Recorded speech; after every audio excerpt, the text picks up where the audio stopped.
Métal Décadence sur Westrack Radio et c'est Sarah qui est au micro. Aujourd'hui, on se trouve à l'Arcade, à Notre-Dame de Gravenchon et on vous propose une rencontre avec une artiste qui ne fait rien comme les autres. Elle mélange l'énergie brute du métal et la fraîcheur accrocheuse de la pop. Elle a enflammé des scènes mythiques, des zéniths avec Chaka Ponk, sillonné les festivals du monde entier. On est avec Sun ce soir. Bonsoir. Bonsoir. Comment ça va ? Ça va très bien et toi ? Bah ça va, super. Alors Sun, vous proposez et avez créé un style inédit et j'aimerais qu'on revienne un petit peu dessus, la brutal pop, qui mêle pop mainstream et métal. Peux-tu nous expliquer un peu comment cette idée est née et ce qui a poussé à explorer ce mélange ? En fait, moi, j'ai toujours écrit des chansons, tu vois. Donc, j'ai toujours, depuis très petite, je m'exprimais à travers ça. C'est-à-dire que moi, j'ai grandi en Forêt-Noire. Il n'y avait pas grand-chose à faire. J'ai très vite eu accès à la guitare de mon frère. Et j'ai grandi donc en Forêt-Noire en Allemagne. Et là-bas, le métal, c'était assez démocratisé. Et donc, j'ai très vite, en même temps, écrit mes chansons et travaillé de la guitare rythmique métal. C'était vraiment ce qui me passionnait. J'ai toujours adoré la guitare rythmique métal, notamment métal extrême. Et donc, il se trouvait que quand j'écrivais mes chansons, au lieu de faire des pianos-voix assez classiques, je faisais des chansons accompagnées de cette guitare rythmique métal. Et donc, assez naturellement, j'ai fait ma brutal pop. Et dès 12 ans, je notais ce mot, brutal pop, dans mes carnets, tu vois, parce que j'avais vraiment envie d'explorer ce truc-là qui me paraissait naturel. Pour moi, la pop, c'était trop serré, trop petit. J'avais vraiment besoin de plus d'espace, quoi. Une dualité solaire et sombre que tu proposes. Tu parles même d'amour dans la violence, un style qui est parfois comparé à un mélange de Pink et Gojira. Est-ce qu'il y a d'autres influences qui ont façonné un peu ton univers ? Oui, moi je pense que, en fait, parce que c'est pas tellement une dualité, tu vois, c'est ce qu'on peut peut-être... c'est ce qui accroche en premier, mais en vrai, c'est des chansons qui se tiennent. Et donc, c'est pas trop gentil-méchant, c'est tout le temps gentil. C'est juste une très grosse énergie. Et un artiste qui m'a évidemment influencé là-dedans, c'est Devin Townsend et c'est Strapping Young Lad.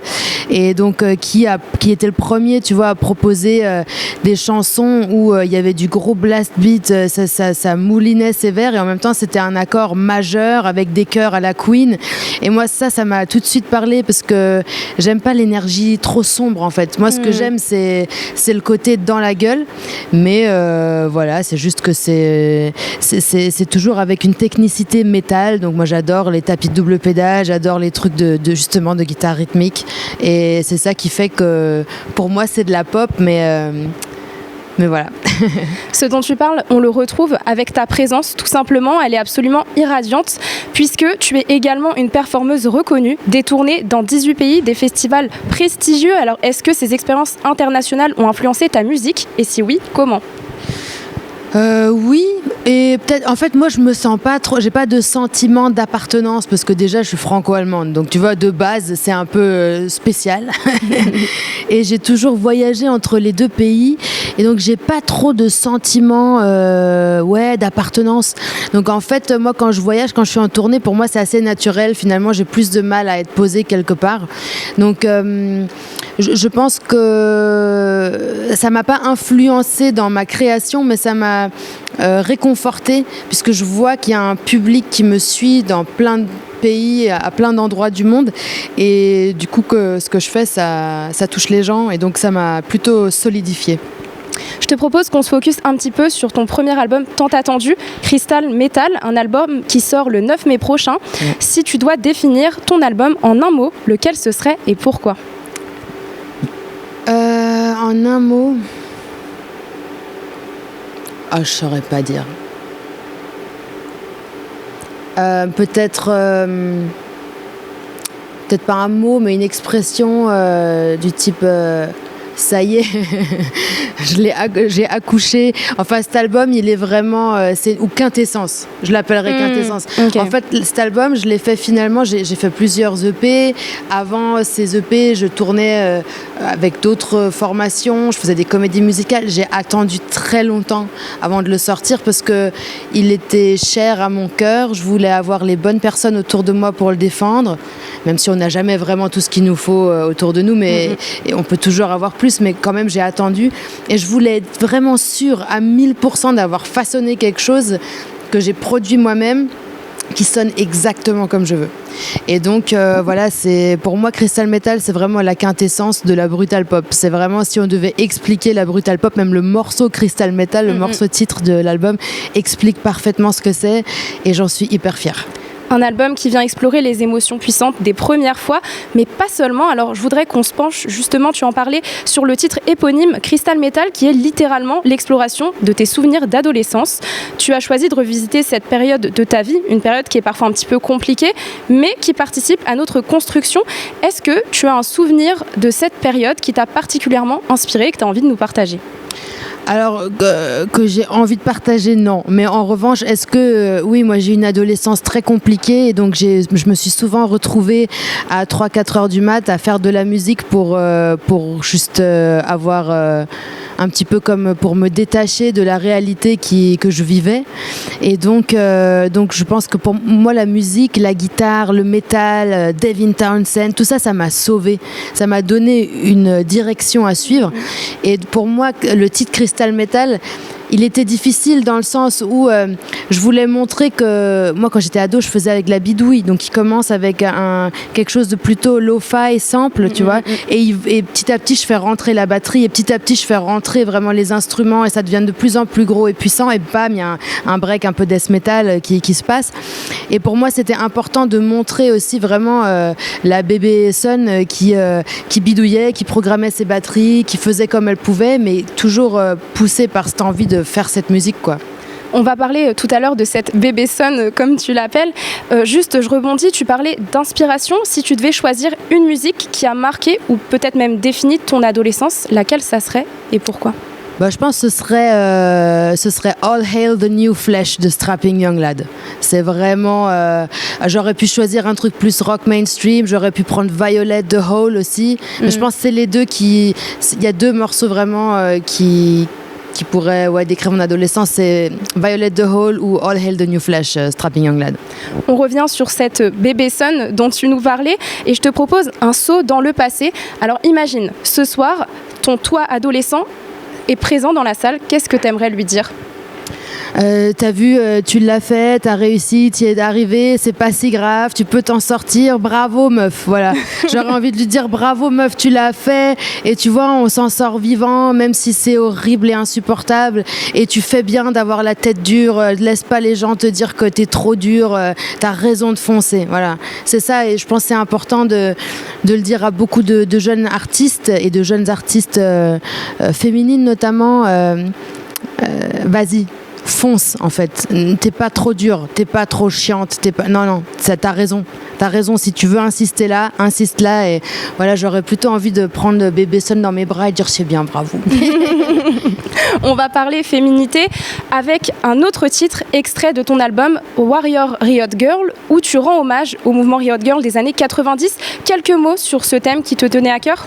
Oui, justement, donc Hole, Violet, moi, avant de glisser dans le métal, j'ai forcément découvert, j'ai été attirée dans les musiques à guitare par ces femmes avec des guitares, et donc les Riot Girls, c'est un mouvement que j'ai découvert très jeune, et j'ai été super influencée par tous ces groupes, en commençant par Bikini Kill, et puis petit à petit j'ai glissé, j'ai les Lunatics, et puis ensuite je suis allée vers L7 et Hole, les choses plus mainstream, qui d'ailleurs souvent se désolidarisaient du mouvement à l'époque, mais bon, pour moi c'était un petit peu la même chose puisque j'étais une petite fille attirée par ça, donc pour moi c'était important de leur rendre un hommage, parce qu'on a tendance à quand même oublier aussi que tu vois, Kathleen Hanna, c'était la première dame, la première meuf à dire sur scène, les gars, vous dégagez de devant là, girls to the front, et qui disait les meufs, venez devant, les gros bras là, poussez-vous un peu, et donc c'est des moments importants dont il faut se souvenir, quoi. Un message fort, être ensemble, s'admirer ouvertement et faire la fête dans une ambiance brutal pop, colorée et sombre à la fois. Je voudrais qu'on revienne rapidement sur l'esthétique visuelle dans tes clips. Est-ce que tu as quelques mots à ce sujet ? Oui, pour moi, évidemment, c'est aussi, il y a aussi tout un aspect visuel à ce que je fais. Voilà, j'ai toujours été très visuelle, j'ai toujours aimé la mode, j'ai toujours travaillé avec des créateurs, des créatrices et avec voilà, des gens que j'aime. Donc, pour moi, chaque clip est travaillé. Alors je suis artiste indé, donc il est travaillé avec ce qui est disponible à ce moment moment-là comme moyen, c'est-à-dire J'imagine. parfois plus, parfois moins. Mais malgré tout ça, c'est important pour moi qu'il y ait toujours quelque chose de puissant qui accompagne les chansons et voilà. Justement, je voudrais rebondir là-dessus et saluer ton indépendance, puisque en effet, tu as choisi de t'affranchir des labels pour mener ta carrière de façon complètement indépendante. Quelles leçons tu tires un peu de ce parcours qui est parfois difficile, mais visiblement fructueux? Les leçons. Alors, c'est que la liberté, elle coûte vraiment cher. Parce que c'est vrai qu'on commence de plus en plus à parler de santé mentale dans les milieux artistiques. Cette indépendance, elle coûte vraiment cher. C'est-à-dire que, ok, je fais comme je veux, mais c'est aussi à moi de trouver les moyens. Il faut toujours être là. C'est un peu comme une start-up. Du coup, tu es à tous les postes, tout le temps, constamment. Mais c'est possible. Donc, si on arrive finalement à trouver un équilibre, ce que j'ai pas encore trouvé, mais je commence, je crois, à trouver, où on sait dire stop, là, il faut arrêter, il faut quelques jours là, tranquille. Si on arrive à faire ça et à accepter que quand on est en indé, parfois il y a des choses qui nous passent à côté parce qu'on peut pas être partout. Si on arrive à accepter ça, alors c'est génial. Accepter, et c'est peut-être ça qui rend ton parcours aussi fructueux. On est en plein dedans. On va parler un peu de ta tournée 2025 qui est et qui s'annonce impressionnante avec des dates prestigieuses comme le Hellfest ou encore la Boule Noire. Qu'est-ce que tu réserves à tes fans pour ces concerts? Comment tu prévois de faire vivre ton album?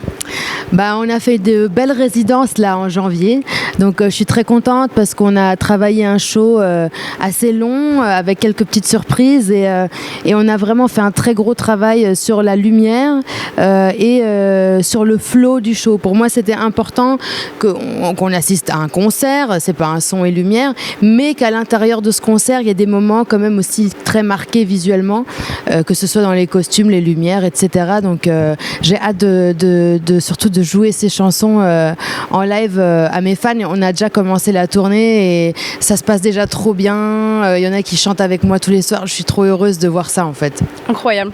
On parlait de ton parcours fructueux, donc tu as enflammé des zéniths, tu as joué sur le parvis du Stade de France pour le pré-show de Metallica. Est-ce que tu as d'autres lieux ou événements que tu as envie de conquérir pour le futur? Tout à fait.